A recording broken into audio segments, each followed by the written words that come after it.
It just all ties together.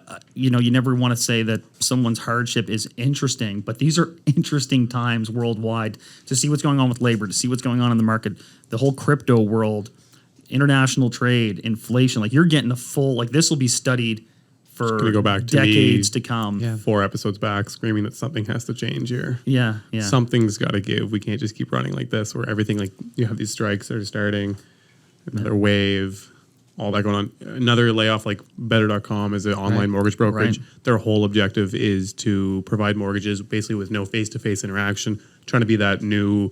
They use AI to match you with the right lender, and it's purely transactional, and it's supposed to be easier, cheaper, and smarter.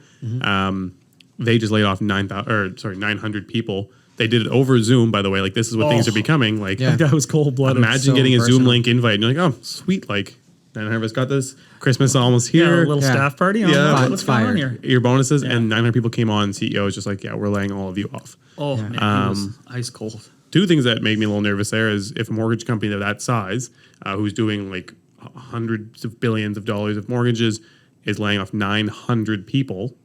Again, what are they seeing kind of on the forefront? Because even though right now transaction volumes and dollar values are up across North America, but then on the flip side, like, also the comfort level to lay people off over a Zoom call like that now. Again, this is just before my whole thing before Christmas, feeding into this idea of like comfort level of doing everything remotely and no need to be in person. Yeah. You know what I mean? It's easy to just like do that over a Zoom call. Yeah.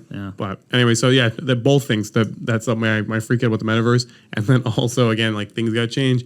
Is there some sort of recession coming down the pipe where again a lot of these real estate companies, we saw Zillow made a huge change with their model in the last few months. Another giant mortgage brokerage is now making a change.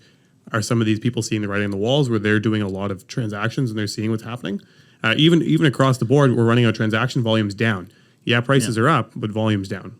I mean, someone commented on one of our videos, like, actually, it's going to be stagflation. And I'm like, whoever that person is, I love that person, because 100% that's what we're steering at, which is like a drop, increased unemployment while prices are also increasing, right? That's stagflation. And that is what we're headed for. And we talk way too much about inflation on this inflation podcast, but it's very relevant. It's super relevant. Back to the CERB stuff too.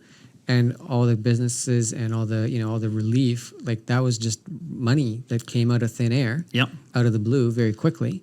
And so when you have an influx of any one thing, it devalues that thing. And right now that thing is money.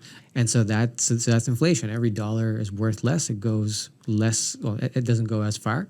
That's inflation. So a lot of that was because all this money just materialized out of thin air. And typically you expect, all right, unemployment increases, so you get a stop of inflation, like you get some deflation perhaps because people are unemployed. But when your input prices are going up so much, your output prices are up. So this is this big problem. Interest rates cranking up. Yeah. When I was broke, I had rich habits. When I was broke, I had rich habits.